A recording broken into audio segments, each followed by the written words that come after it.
नमस्कार, आप देख रहे हैं मनी 9 और मैं हूं आपके साथ विशाल शर्मा। देखिए अभी की सबसे ताजा खबर यह है कि सेबी ने जेंसॉल इंजीनियरिंग लिमिटेड और उनके प्रमोटरों यानी अनमोल सिंह जग्गी और पुनीत सिंह जग्गी पर गंभीर वित्तीय अनियमितताओं यानी जो फाइनेंशियल दिक्कतें हैं उसका आरोप लगाया है। इरेगुलरिटीज की जो बात की जाती है वो देखने को मिल रहा है जेंसॉल इंजीनियरिंग के शेयर पर, और इसके चलते उस पर कड़ी कार्रवाई की है। सेबी ने कंपनी और उसके प्रमोटर पर आरोप लगाया है कि उन्होंने निवेशकों और लेंडर्स को गुमराह करते हुए करीब 775 करोड़ रुपए की जो राशि है, जो रकम है, उसका गलत तरीके से डाइवर्जन किया है।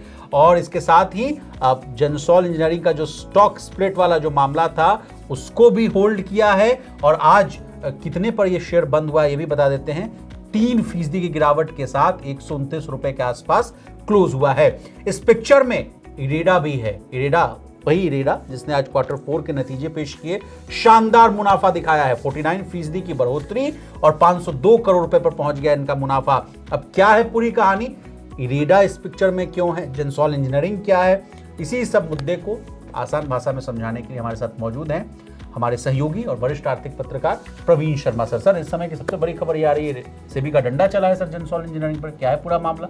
बिल्कुल, देखिए पिछले कुछ वक्त से जेंसॉल इंजीनियरिंग लगातार फोकस में थी जी। ब्लू स्मार्ट करके कैब हेलिंग जो है वो ऐप चलाती है और बाकी का इनका कामकाज है। तो उसमें सेबी का आज एक बड़ा एक्शन हुआ, एक बड़ा क्रैकडाउन सेबी ने लिया है कंपनी और उसके प्रमोटरों के खिलाफ।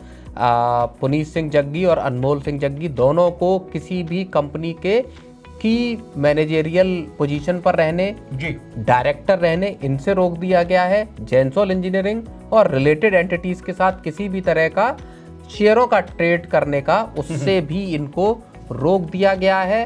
एक गंभीर आरोप लगा है, जो निवेशक हैं उन्होंने शिकायत की थी कि इसके शेयरों में मैनिपुलेशन हुआ है, और बाकी इस तरह की शिकायतों को लेकर सेबी ने जब डिटेल्ड एक थॉरो प्रोब की जांच की, उसके बाद ये पता चला है सेबी को कि इस तरह की अनियमितताएं, फंड डाइवर्जन जैसे मामले सामने आए हैं। इसमें 975 करोड़ रुपए का इरेडा, पीएफसी ऐसे इंस्टीट्यूशन से कर्ज लेने का मामला है, जहां पे कि कंपनी ने ईवी यानी इलेक्ट्रिक व्हीकल खरीदने के लिए पैसा उठाया और उस पैसे को बाद में कुछ व्हीकल खरीदे और बाकी के पैसे का डाइवर्जन हुआ।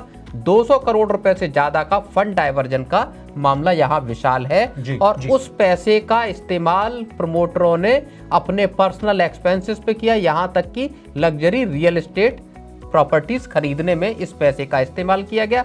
यानी सीधे सीधे धोखाधड़ी और एक तरह से गुमराह करने वाली जिस एक्टिविटीज की बात कही गई है, उसको देखते हुए सेबी ने आज इस पर जेंसॉल इंजीनियरिंग पर एक बड़ा एक्शन लिया है, इस पर और इसके प्रमोटरों पर। जी, तो क्या है पूरा मामला, जैसा कि सर बता चुके हैं। देखिए, जेंसॉल इंजीनियरिंग इलेक्ट्रिक व्हीकल लीजिंग और सोलर ईपीसी सेवाएं देती हैं, सर्विसेज देती हैं।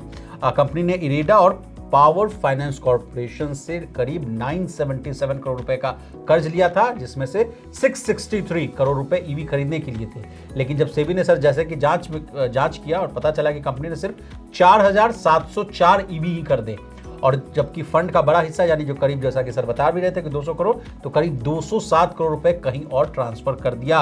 अब कैसे हुआ ये जो फंड का डाइवर्जन, वो भी जानिए। देखिए, कंपनी ने जो फंड गो ऑटो नाम की डीलर कंपनी को ईवी खरीदने के लिए भेजा था, वो आगे कैप ब्रिज वेंचर्स और मैट्रिक्स रिन्यूएबल्स और कई अन्य प्रमोटर से जुड़ी संस्थाओं को भेज दिया है।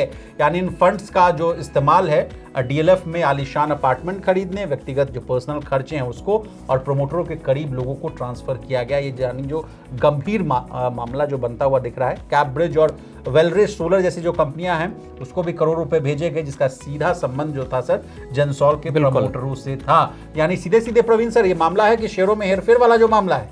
बिल्कुल, शेयरों में हेरफेर का मामला है। सेबी ने इस पूरे मामले में इन्वेस्टर्स को भी चेताया है कि किसी भी कंपनी में पैसा लगाने से पहले वो अच्छी तरह से कंपनी की जांच पड़ताल कर लें।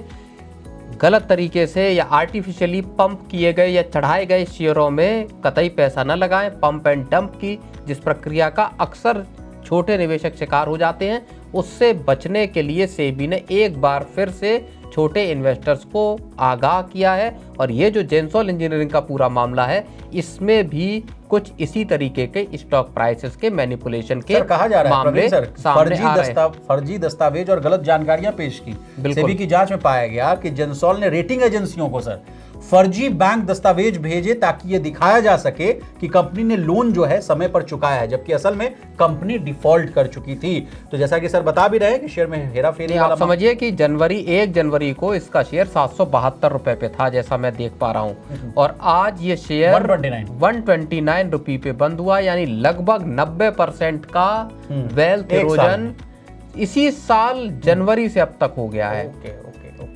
700 रुपए से ऊपर था ये शेयर, 772 पे था और 129 रुपए पे आ गया है। कितना बड़ा, जिन लोगों के 10,000, 50,000 या 1 लाख रुपए लगाए होंगे किसी ने, उनका क्या वैल्यू रह गई होगी पैसे की, इसको चीज समझ लीजिए। 52 वीक का हाई इस शेयर का 1,124 रुपए है, 52 वीक का लो 126 रुपए है। 1,124 रुपए से अगर आप देखिए 126 रुपए पे, तो इसकी वैल्यूएशन 10% भी नहीं बची। इतना पैसा इसका खत्म हो गया है। तो बड़ा झटका इन्वेस्टर्स के लिए भी है। सर, स्टॉक स्प्लिट वाला जो मामला है जिसको होल्ड पर रखा गया, वो भी अगर कुछ आप बता दें। बिल्कुल, स्टॉक स्प्लिट कंपनी करना चाह रही थी और कंपनी ने कोई स्टॉक स्प्लिट को सेबी ने साफ तौर से इनकार कर दिया है। जो अपना एक्शन लिया है, जो अंतरिम आदेश सेबी का है, उस आदेश के तहत सेबी ने किसी भी तरह के स्टॉक स्प्लिट को करने से फिलहाल कंपनी को रोक दिया है। जी, तो जेंसॉल को लेकर एक और खबर आ रही है कि कंपनी से जुड़ी वेलरे नाम की कंपनी ने जेंसॉल के शेयरों में बड़े पैमाने पर ट्रेडिंग भी की। सेबी का मानना है कि इन ट्रेडों में कंपनी और उसके प्रमोटरों ने खुद पैसा लगाया और शेयर की कीमतों को प्रभावित किया है। तो सेबी ने, जैसा कि सर बता भी रहे हैं प्रवीण सर, कि सेबी ने अंतरिम आदेश में कहा है कि प्रमोटर जो हैं अनमोल सिंह जग्गी और पुनीत सिंह जग्गी को कंपनी से हटा दिया है।